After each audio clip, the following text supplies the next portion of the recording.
Well, hello everybody. This week we have the fabulous Sarah Payne with us. Hello, Sarah. Thank you so much for joining us. And of course, we always have Alistair who joins us as well with lots of fashion knowledge and tips. And beware, because I have got questions for you both. So, Sarah, thank you for joining us. People who don't know Sarah, Sarah Payne is the legend or the legend and has a wonderful website. Does lots of hampers, giveaways, patterns, Facebook pages, and has very kindly, and thank you, given us a code for 10% across your website. That's right. Now, the code is BSB10, and I'm right in saying, is it through to the end of August, Sarah? Yes. So you've got plenty of time to have a rootle round. It's sort of one order per customer, 10% of the whole order. Thank you so much. That's very generous of you. And what I'll do is I'll pop a link on the bottom of the YouTube video as it goes out. So thank you for that. I'm going to go straight into this week's winner. Now, as everybody knows, we do a giveaway every week. And last week's giveaway was for the Prim sewing box and the cruise pattern top from House of Alistair. And this week's winner is Jan Wright. Now, Jan left a lovely comment because it's not only Jan who watches, but her husband who watches it as well. There's your prize, Jan. So Jan and her husband share nicely. So Jan, if you could just email me or send a message privately, and then I need to know your email address, and then we can get your home address and we'll get that out to you. Now, anybody who wants to be in for this week's prize draw, all you have to do is leave a comment on the video on the YouTube page, which is the House of Alistair. Like and subscribe, and you're not going to miss anything. Now, this week's prize it's a corker. Alistair, do you want to tell us all about that? Yeah, now just quickly tell everyone, if you have been one of the winners in the previous weeks, I've just got myself in a little bit of a muddle, but Kim has actually navigated me through it. Now I have the right winners for the right price. So they will be going out, they'll be going out first thing in the morning. So don't worry, they are on the way. This week's prize, though, no, this is one of the House of Alistair Savile Row pressing mats. This is what we use on Savile Row and as couturiers. So this is one of our very special wool ones. This is worth £30. So as Kim said, all you need to do is leave a comment in the comments box, and a winner will be chosen at random. So yes, so yeah, very well sought after. And just look at the 5-star reviews across all of the platforms that they appear on. And you won't. It's a game changer, that pressing mat, let me tell you. Yeah, for dressmakers and quilters. It is, because actually I just have mine usually on the top of the iron. Even if I'm just using my big ironing board, I put it on the top because it just gives perfect creases in my seams. It is a game changer. So thanks very much. Well, that's all right. But if you don't win, there are some on the House of Alistair website, and we have a mini version as well. But remember to put in your discount code, so BEE15, and that will get you 15% off. And I'll drop the link in there as well. So straight on to this week's programme, which was all about India. And they had a special guest, and her name is, and I do hope I get this right, Priya Kranchandani,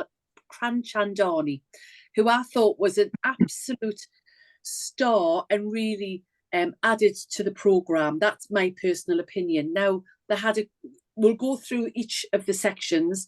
The first one was the pattern challenge, and it was the Nehru jacket. It was really interesting to hear from Priya the background with regards to that jacket, because I think a lot of people are aware of it and they see it in the street. Let's be right, it's quite a fashion statement, isn't it, that particular jacket? Apparently it was India's first Prime Minister, the Nehru, who wore it. It's a smart jacket with clean lines, sharp tailoring. This is how it was described. And it was tailored with a closed collar, but you have to have the gap in the collar with a welt pocket and 5 buttons. They suggested that they had a heavier fabric, and that was actually suggested at the beginning. And the first thing that I saw was that Lauren picked up a lightweight fabric. That was the first mistake. Now, I'll come to you, Sarah, first. What was your thoughts on that pattern challenge and the people who took part? Well, first of all, I've been to India a couple of times and I'm a big fan of their fashion. So I was really excited to see that they were covering that in this episode, and the Nehru jacket as well. I always think of it as the Beatles jacket. You know, that's what pops into my head, that the four of them with their severe haircuts and those very smart jackets. And I think the fabrics that you choose, the weight of it, we could see how important that was, because some of them made bad choices. I also wouldn't have gone for something that frayed quite as much as Susie's choice, because even though it looked amazing, she just spent the whole time fighting it, and therefore didn't get like the buttonhole finished and things like that. And we're not allowed to go on Sewing Bee because we are professionals and they want amateurs. But if I was an amateur, I would make sure that there are certain skills that I have practiced to death before I go on there, because you know at some point there's going to be a welt pocket, and you know you need to be the king of zip or the queen of zips and buttonholes. I mean, Susie, bless her, I have never seen someone make just have such a nightmare with buttonholes. I really did feel for her, but I don't necessarily understand why it's so difficult with an automatic, you know, with your buttonhole foot. Yeah. I've never had that problem, and I do buttonholes on the telly all the time. So I'm a bit disappointed. Also, when they said, did you see Lauren's face when I think it was Lauren, when they said and 5 buttons, she went like they're scared of buttons. Yeah, and also they could save some time and sew the buttons on with the sewing machine if they knew how to do that as well. There was a couple of technical things that came out of that particular jacket, and the first one was the double-ended dart. Alistair, I know it was explained a little bit. The one criticism that we've had with the last couple of series has been that they've not gone into the technical detail, which they used to do in the beginning, and we all know it's because they're wanting to sell books at the end of it. But Alistair, if we touch on double-ended dart, which was a major part of this jacket, would you just briefly explain what it is and how it's achieved? Okay, so double-ended dart is what you saw on the jacket. It tends to be mainly in gents' jackets, and it's hidden by that intersection where the pocket actually sits on the actual suit jacket, because we don't say suit like we do in the north, because that's what comes down the chimney. I used to get told off on Savile Row. It's a suit, not a suit.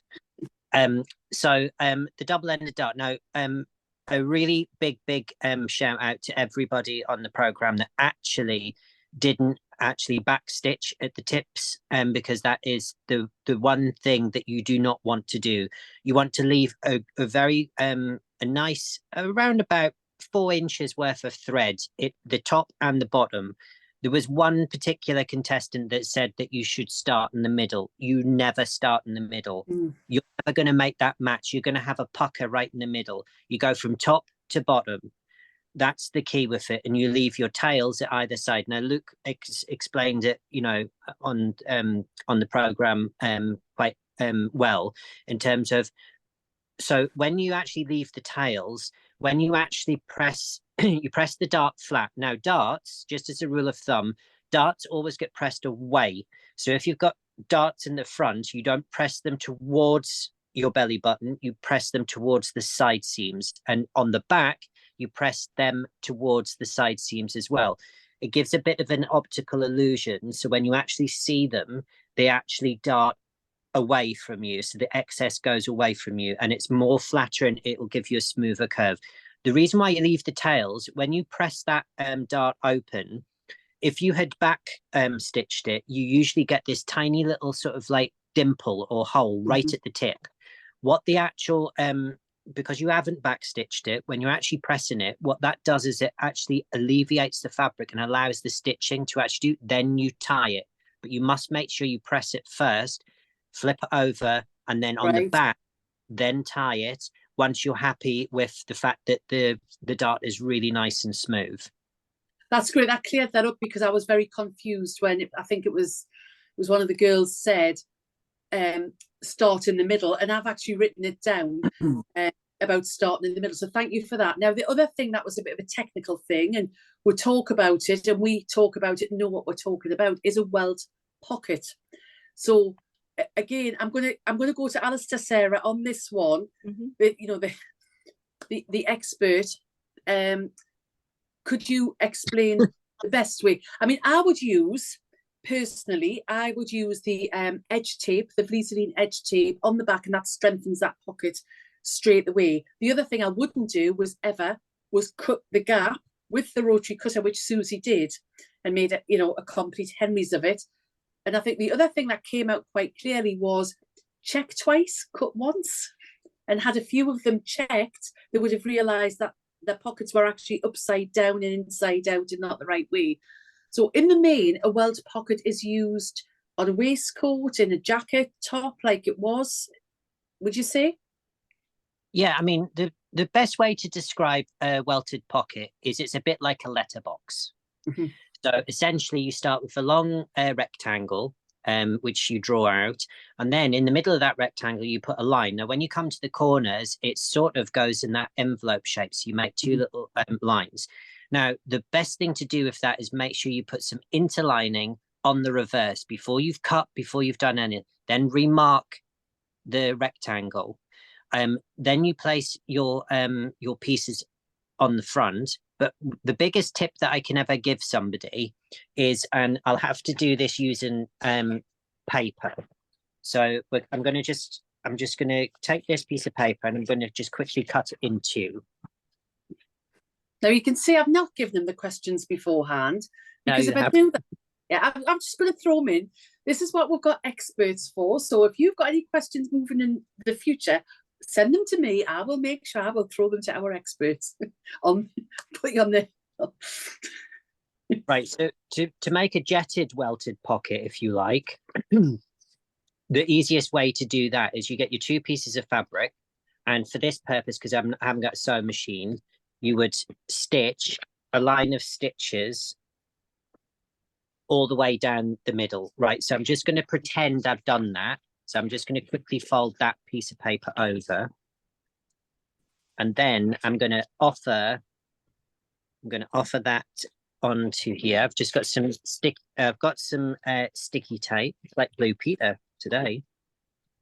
Keeps you on your toes, Alistair. It does keep me on my toes. Right now, so we can see here that we've got an imaginary stitch line going all the way down. Okay. Now we've got the two pieces of fabric. Now, if by magic, what you do is you fold each piece of fabric to the side, okay? And then you can see there that there is essentially, so if I was to then open, let's get, I seem to have all my tools right there. So you can see I'm cutting that through with a knife. So you've stitched that through and you've pressed that. And when you put it from your letterbox, you can see that you've got those pieces. Now you would put the rectangle piece over the top of that, and that will give you your perfect welt pocket. Sometimes people they fold over two pieces of fabric, then they try and stitch it together. Just get your sewing machine, largest stitch you can, the largest stitch that you can, sew down the middle of that piece of fabric. This is a great way of just using some scraps as well. If you're not pattern matching a pinstripe or a stripe, and then press all of that out, and then literally then you use your unpicker or a small knife, and then you open up that welted pocket, and that's the same as or jet pocket, and that's the easiest way to construct it. That's what we do in the industry, and literally Bob's your uncle will do. But the best thing to do with those pockets, you must put interlining on the back. But when you actually snip into those corners and take your time, no rotary cutters near it. You need scissors, because scissors will get into those points. That rotary cutter, you could just do one slip and you can go too far because it's a circular thing. So if you imagine a circle like that, where it's cutting is here. When you go over, the rotary cutter's almost way over your seam. You've no control. You're not going to see it. So just take your time and do that. And when you fold everything underneath, when you push everything through to create the pocket bag at the back, you will see in the corners, you won't get that fraying because you've put interlining. If you don't have interlining, the best thing to do, especially because they had it on there, and we sell calico at House of Alistair as well, just put a piece of calico on the back as your sew-in interlining, if you like. Sarah, he's mentioned it already, rotary cutters on the Sewing Bee. Now I know you two hate them. You hate cutting with rotary cutters. I love it. But that's because I use rotary cutters all the time. So I'm quite happy with keeping everything stable. And when I am dressmaking, and I work a lot with sort of stretchy fabrics and slippery fabrics, I find that it's a little easier for me to control because I don't have to lift it up to get the scissors underneath. But I totally agree. I would never cut something that delicate and that close with a rotary cutter, because I think you one slip and you're away. You know, I'm bad enough with scissors. Yeah, with a rotary cutter as well. Yeah. I did feel sorry for Susie, because I could see when she was cutting it, it was like, that is not between the two. She was cutting underneath into the brocade of the fabric itself, into the coat. It all goes back to what we don't realise is the editing. And actually, at the very beginning, I thought the editing was pushing it to Susie going, and we'll talk about that later on, because everything that she did wrong, and I'm sure she wasn't the only one that did things wrong, but everything that went wrong in that first challenge, they seemed to focus on Susie, who I just felt dreadfully sorry for. They had 4 hours. It's still one heck of a project to have to complete, to cut out, complete, choose the fabrics, sew in 4 hours. I certainly wouldn't like that time restraint. So well done on all of them. Now, when one thing I just want to quickly say on that, and we and the last time we critiqued the show, we always say that they can go and look at the actual sample. Now, the judges were all cooing over this sample. That pattern had not been pattern tested. I don't care what anyone tells me. If it was pattern tested, it was in a rush. Because when you actually saw the all singing, all dancing sample, and you looked at every single contestant's one, there was so many ruffles up here in the neckline. Now, we use a technical term called clearing out. So, for instance, all body shapes are different. So even though, you know, you might be a size 12 and you could have 3 different women trying on the jacket, some people will need the nape actually lifting up into the collar to smooth it out, because you sometimes get a little bump. The shoulders weren't sitting correctly. It was too slim on the body for that dummy.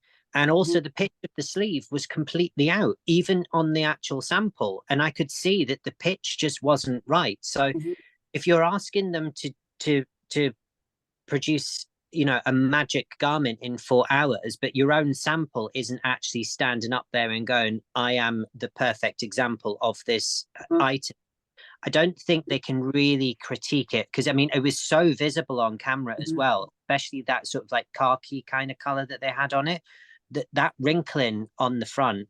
And that was because the collar is too short for that for the neckline. So that needed sorting out.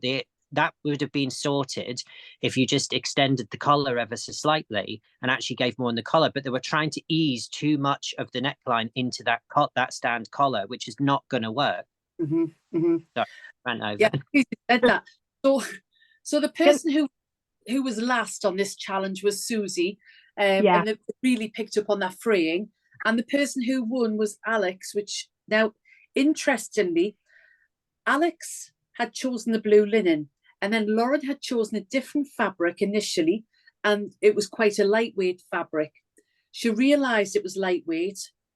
I don't know what the time period was in the challenge, and she actually picked the same fabric as Alex, which was the blue linen, which was it Lauren? So yeah, it was Alex, and another. I think I put. Sorry, it was Georgie. Was it Georgie? Georgie. Yeah, and so straight away those two were compared. Georgie came 6th, because she ran out of time. But she didn't have. She had to wait to get the fabric after Alex had cut it. Yes. So by changing her mind, I did wonder whether that would be fatal for her, whether Yeah. Having to wait for the bolts of fabric, whether she should just gone back to the room and just got another one. Because my favourite, I have to say, was Marcus with his, I thought that collar with the contrasting brocade pattern, it was, I think it was it? No, it wasn't. It was Luke. Yeah, Luke. It was Luke with the blue and the. I have got notes here. I just can't read them. I thought the detail with his collar, but they did say that, you know, the collar wasn't great. But I thought his choice. But yeah, I did feel for her a bit there, that she was always on to hiding to nothing. And if she had started with that fabric, I think she could have done a much better job, because she wouldn't have been so constrained with the time. Yeah, it must have been a good half hour that she wasted.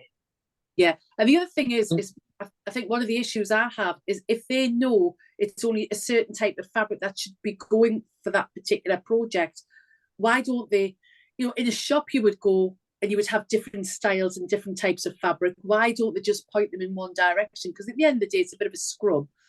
I do wonder if they actually tell them that, because most of the time when you watch these challenges, it's when Patrick and Esme are at the dummy and talking to each other, rather than when they're announcing the challenge to the contestants, whether they actually tell them that, because they don't tell them. I think it looks like they don't tell them where the potential pressure points are and what they're actually looking for. I wonder whether that is kept away from the contestants, because obviously they must film that bit once the contestants have started, or before even. So I think they don't get as much information as we get. So when we're watching it, we're thinking, oh, why are you choosing that fabric? That's obviously wrong. Yeah. Well, Lauren picked a beautiful bright fabric. She went for the fabric, but it obviously was the wrong style of fabric. Alistair, can I bring you in on the judging and the decisions? Well, the thing is, on previous series, what they used to do, and we always harked on about this, that essentially everybody should be given the same kit. So when it's the pattern challenge, you should be given 3 meters of the same fabric. So everyone's got the same fabric, the same trims, the same lining. Everything is exactly the same, like they do on the Bake Off when they give them all the ingredients to bake that cake or that bit of bread or whatever it is. That's what's lacking in this, because you can't. Someone's fabric choice can be the biggest downfall. Like, for instance, a big designer who we all know, Karl Lagerfeld. Now, Karl Lagerfeld, whenever he tried to do something as Karl Lagerfeld, it never took off. It always bombed, because his taste, his own personal taste, or his design aesthetic was not what the public yearned and wanted. And when he then designed for other houses, famously Chanel, he was able to design for Chanel as Chanel, and he made them an absolute fortune, because he stuck with somebody else's design ethic, but then pushed that through. In previous series, what they used to do is they used to have the bolts of fabrics, a choice of fabrics on the table, and they could choose from there, whereas it's slightly shifted, whereas I think production wise they're wanting them to choose the wrong fabric for that particular one. But just another quick tip for everyone watching at home: buttonholes and buttons, there's an easy quick fix for this, especially when you've got plackets. Now, a placket, if you don't know, is basically a piece of fabric that goes under and the same piece of fabric comes over. So it's like a wrap over, if you like. Now, that usually runs down the center front. Once you've done your buttonholes, and it doesn't matter if you've followed the pattern accurately and what have you, once you have the buttonholes done and open, offer that one with the buttonholes onto the opposing placket, and use those buttonholes to mark with chalk exactly where the buttons want to sit. Don't use the pattern and sort of try and make it, because that's when you start getting a collar that's uneven, and you can sort out a lot of tweaks. And if they just did that, the people who did get the buttons on, that would have sorted out a lot of fitting issues with that. That's great. Well, what I'm going to do, sorry, Sarah, go on. I was just going to say I think it seems to me in this series and perhaps the last series as well, they like the drama. The producers accentuate the drama, so it's almost like they sort of put like a destination in the middle, and it's who's going to pick the thing that's going to make the project a disaster. It's almost like they put it in there on purpose because they want somebody like Susie had a complete car crash, and you know, we could see that they focused very much on her because I think the producers want drama. Yeah, which is a shame, is that I don't like to see it when they're in tears, I'll be honest with you. I'm going to move on to our favourite challenge, which is the transformation. Now, what was interesting was the presenter introduced this as the old and unwanted transformation challenge. Oh, get a grip, honestly, Macdonald. Well, shine. Well, I just give up, me. He's doing himself probably. So they were given a Madras check shirt, and they were allowed 2 of them, 2 garments, and they were allowed up to a maximum of 1.5 meters of calico. Now, immediately, and I've written it straight the way down here, calico isn't just calico. You can get a 60 weight calico, which was obviously what they were using, so that's more structural. And you can go right up to a 200 count calico, which I regularly use in the front, and I will use it in quilts and in quilting. It's a very fine 200 count. So straight away, let's get rid of that. They were given these 2 garments. I'm going to start off now. It said Madras check, Alistair, and then this calico that obviously had structure. Thoughts, please. Right, so you're putting 2 fabrics that wouldn't necessarily ever sit together on any level whatsoever. That was like a medium. I saw them when they were cutting it off the bolt. That was like a really thick medium weight calico. They would have better off and given them a little bit of help by actually using a lightweight one, because the fluidity of that poplin, which is wafer thin, it's just like, for instance, Patrick said on one of them that he would have liked to have seen more of the calico with the paneling in the dress. Well, in actual fact, Patrick, that wouldn't have worked because you would have had to backed the Madras to add extra weight for it to actually sit nicely and sit well with the actual calico itself. So there's I didn't like this.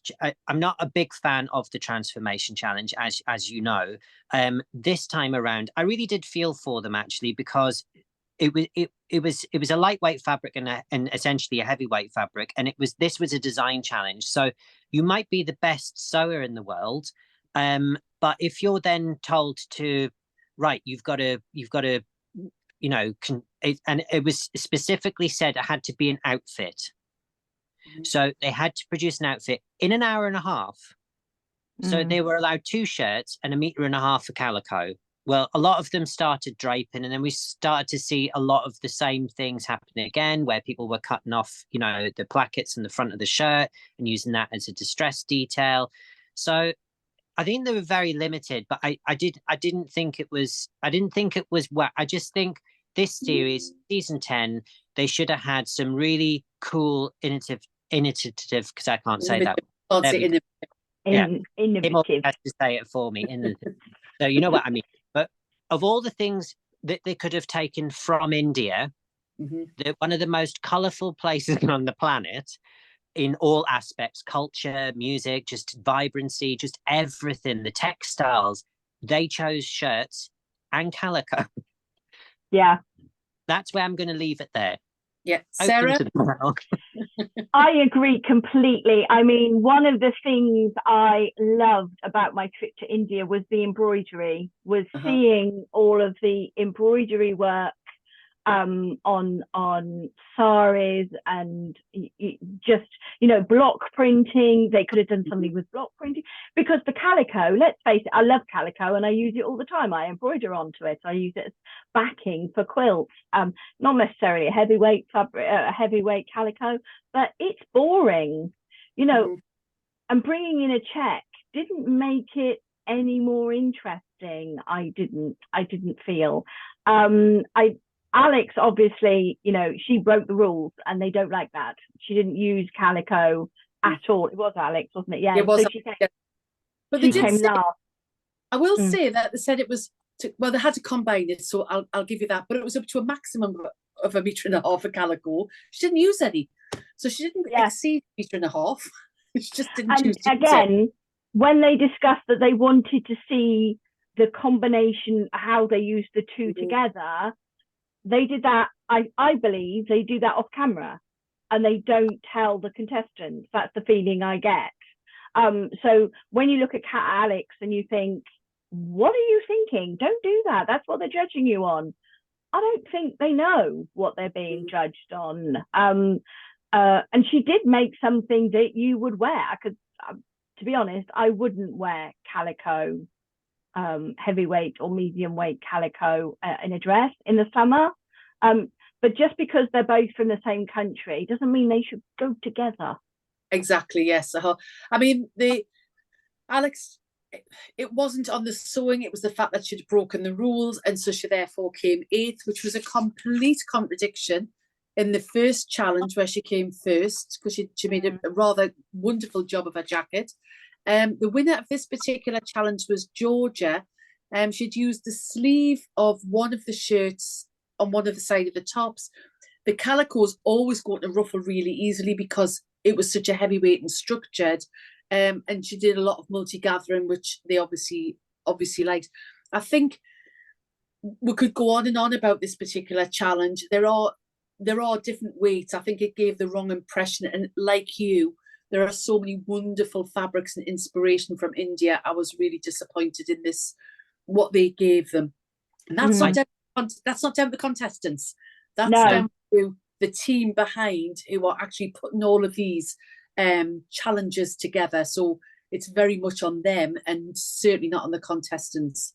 So I would have liked to, I thought a more interesting challenge would have been to give them a table full of different scarves. So, you know, cashmere is a big export from India. You could have had cashmere scarves from the charity shops. You could have had lots of different embellishment, lots of different types of scarves, different shapes. Some are like long rectangles, some are 90 squares. And, you know, there's a big trend, you know, scarf details. They could have made so many wonderful and fantastic things out of using, and it didn't have to be silk scarves. They could have been, you know, polyester, you know, but the idea and concept was there that you could literally make an outfit or a top or whatever it was out of just some simple scarves. And you can be really creative with just simple squares and the way that you put them and the way that you drape them. So, but one thing it was quite interesting. Now, Susie did say in this, now I quote, that she has always loved pockets. But one thing I do want to put, I didn't really help you out in the pattern challenge. No, true. That's right. Yeah. What the standout for me on the transformation challenge, and it's maybe because I'm a patchworker, but Luke's patchwork circle top was genius because I thought that was lovely. He actually really went to town on the top, and he was criticised about the bottom half. But to me, the top, now it was actually not an outfit that said combine interesting fabrics. They wanted to combine the fabrics to make it an interesting summer garment. Now, the previous week, when they said garment, it was one item. So he could have got away with just that top. And I think, had it been judged on the top, in my opinion, he would have won because he completely transformed the madras, and he worked really well with the calico as well. So that was my standout on that one. I thought that was lovely but Patrick said he'd like to have seen sort of more of a balance. But I think that's Patrick's personal opinion. I don't think that's anything to do with the design. I don't think it's anything to do with the fabric. And I thought it was really clever and it was really wearable, and taking those two fabrics that had such different weights and putting them together like that, I thought was brilliant. Yeah, and they have 1.5 hours on that challenge. So I think if he'd had 4.5 hours, he may have done something different with the bottom. They're really restricted. Do you know, clear something up here. Now, obviously, look, if you are watching, thank you very much for your comment last week about my comments about your transformation challenge. Now the girls are trying to get in on the action because they want a comment and a love heart sent to them as well. So just saying. We all want love hearts. But it was very, very good. Sorry about that.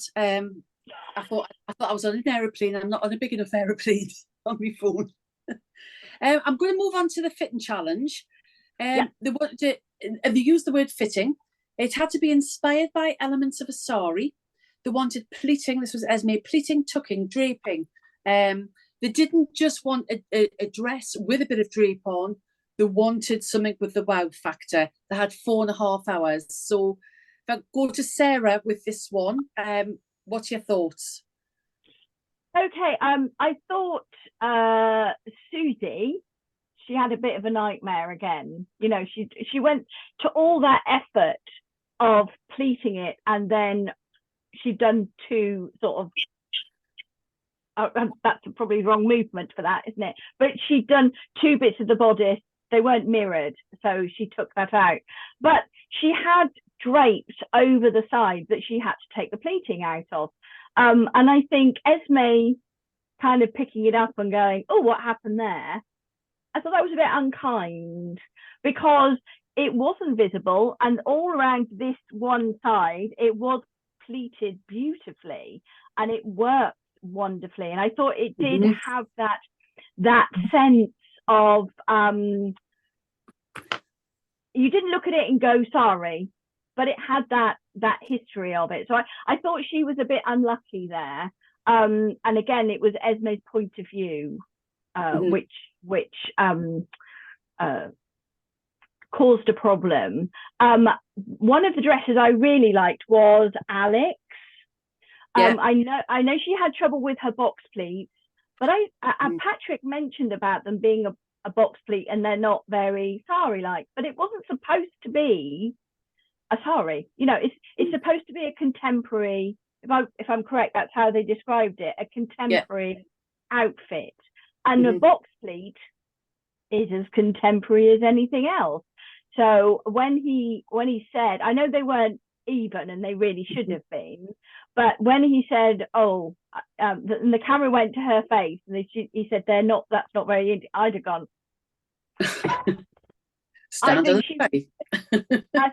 I think she was very well behaved not to make out what the heck are you talking about kind of face. So well done, Alex. I think you were very, very good with that. I liked Tasha's dress, even though she didn't get time to do the skirt. But I did think they said, oh, this that decorative embroidered band around the top was nice, but it didn't lay flat. When you looked at it, it sort of it very much ruffled. It didn't flow neatly to it. I think she had some problems sort of getting those two parts of the outfit to marry up with that quite heavily embroidered area. But I think the overall effect, even though she didn't get a skirt on, I think it would have spoiled it for me if she'd have actually got a skirt on. Another one, I thought Marcus's. I thought Marcus's was really lovely. Obviously, he was the one with the red fabric and the gold round here. I think personally he should have skipped the scarf.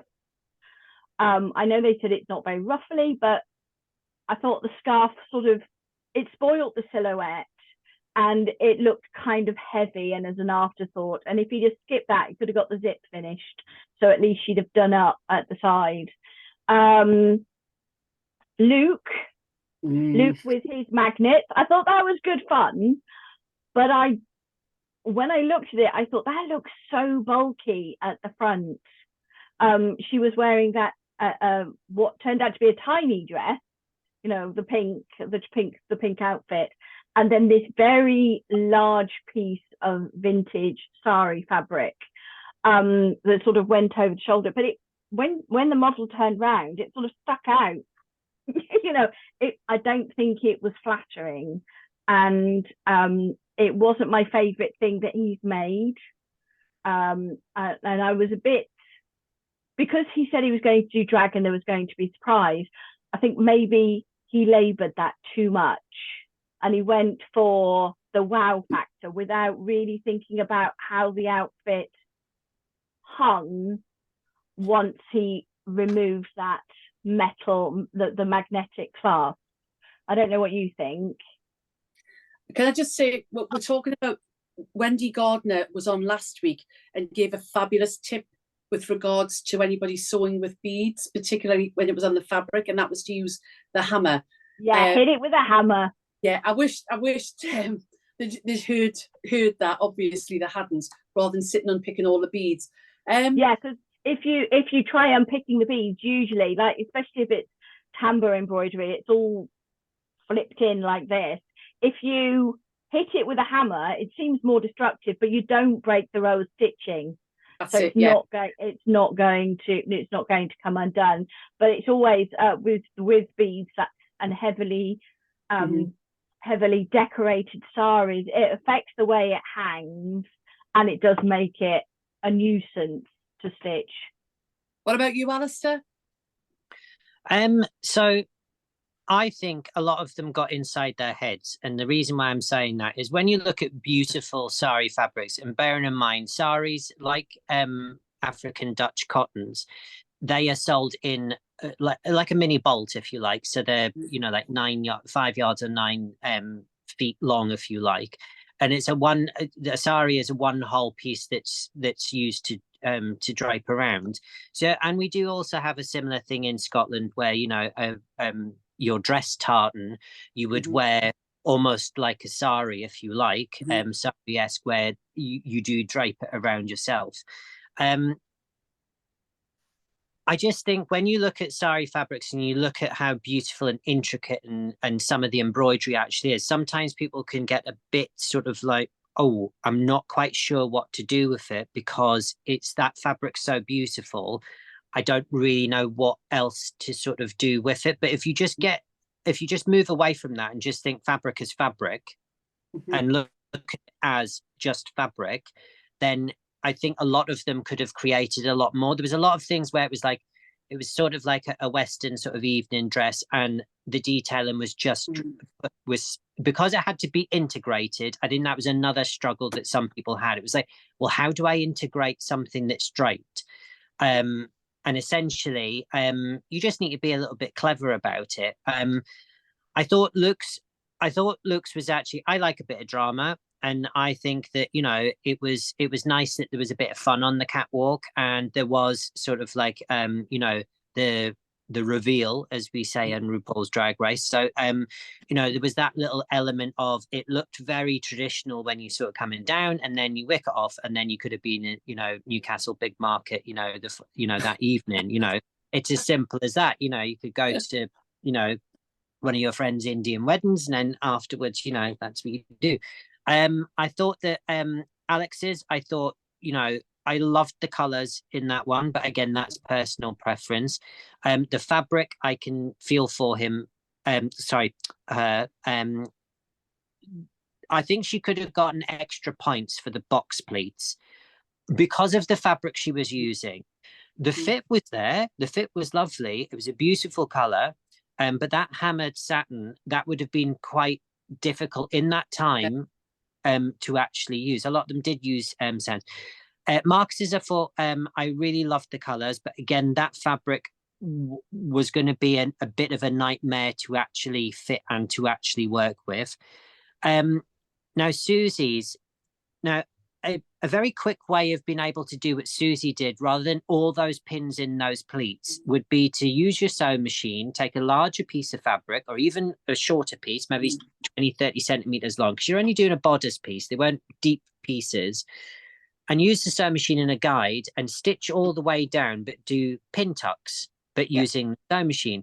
Now, when you actually run the iron across it and you fold all those pleats over one another, you won't see the stitch lines.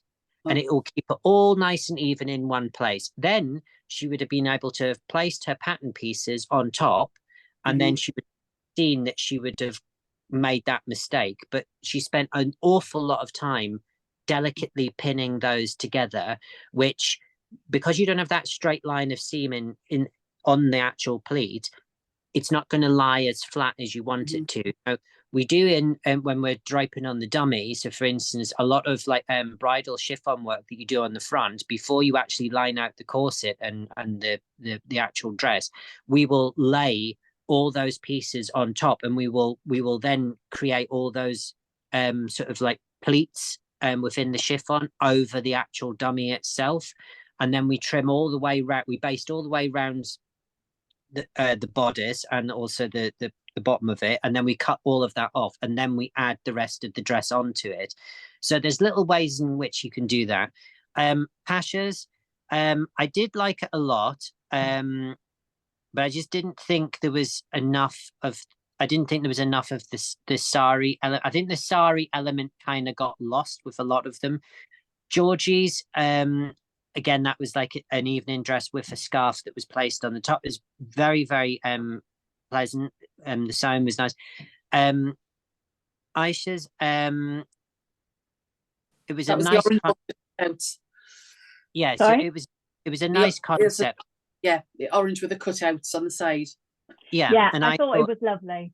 Yeah, and I thought it was a really lovely, beautiful. It was a true contemporary twist to what the fabrics were supposed to be doing, and also the nods to the safari influence. Lauren's, I thought was actually, it was more Grecian than Sari, and Grecian is more where you've got the sort of like Madeleine Vianney, who, you know, when she was working at Chanel, you know, when she produced, this was a Victorian era where everyone was corseted, and Madeleine Vianney was the pioneer for the one seam bias cut dress. There was only, so in her dresses, there was only ever one seam, if a seam at all, but they were very Grecian. And again, the wasp waist was abandoned, corsets were thrown out the window, and it caused absolute shock in the fashion industry when Madeleine Vianney produced these dresses. So I thought that was a bit too Grecian. But again, I loved the color, but again, that was personal preference. But I thought it was a really difficult one for them. And I just think, especially because we know from the last series that we were told that they actually have a budget. Yes. And for them to say to them, we want Sari S, bearing in mind you're talking about possibly silks or polyester, imitation silks, that's still going to cost you a bit of money. So you're not, and Sari fabrics aren't, that you can go economical, or you can go, some of them are thousands and thousands of pounds. So it's not an even keel, that, even with a budget. I don't know how much the budget is, but I think, I don't know if it's a couple of £100. They said, Deborah was telling us, wasn't she, that there was a budget, which is good. The one comment I've got about it is, I love the concept of it, but the fabric was so creased. Yeah. And I just, to me, it was probably the best for the brief out of the bunch.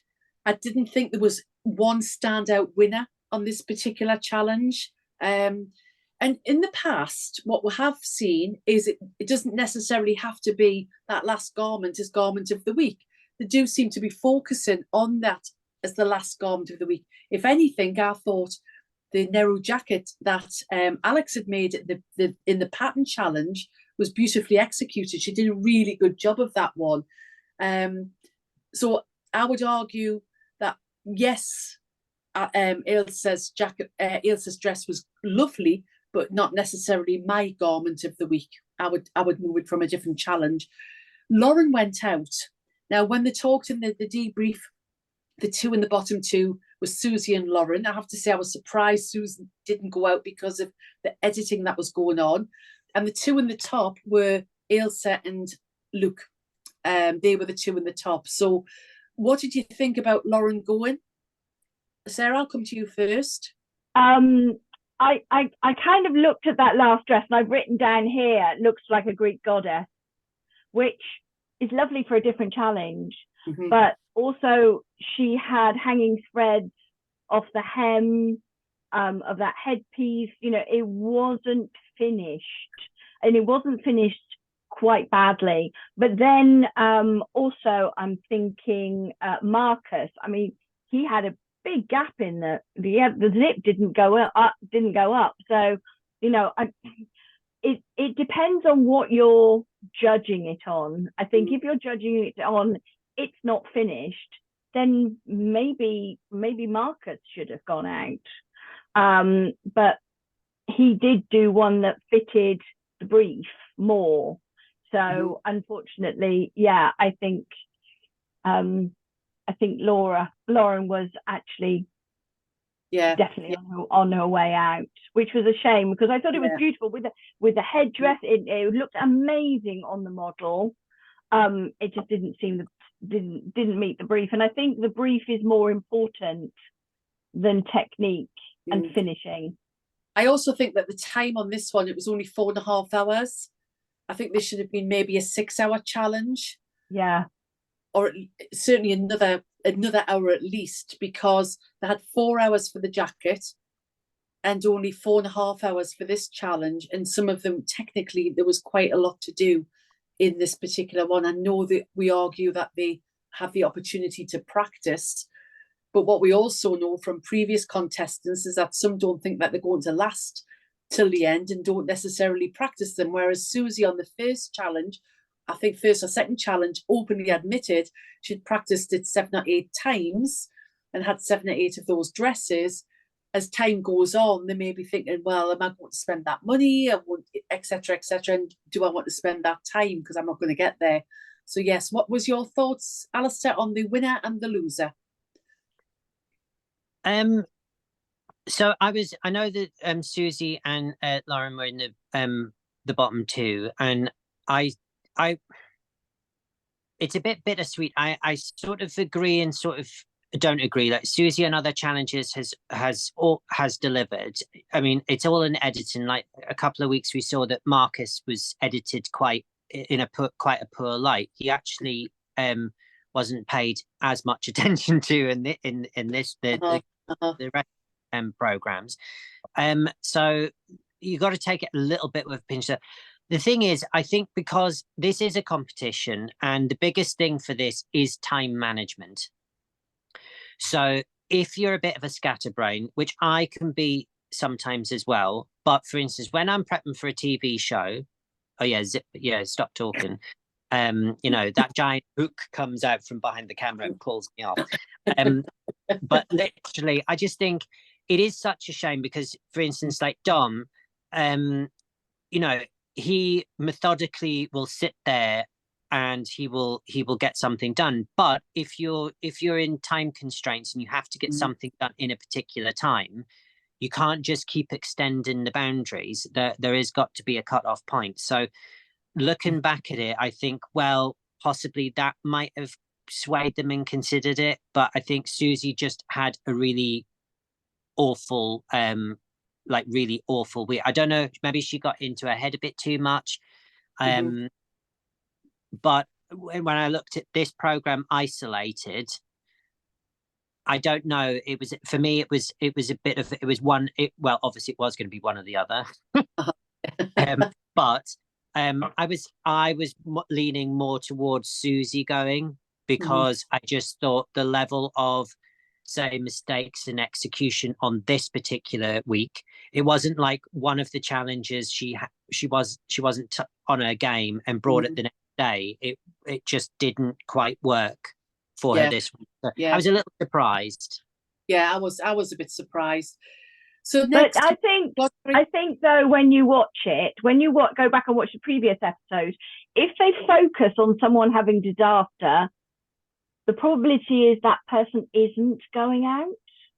Oh. When you look back at the editing, when they're focusing on somebody and you come to the end and they say, this person went out, you've been so busy looking over there that you're convinced that person is going to go out, but it's the one you've not been looking at, who's having a second place disaster.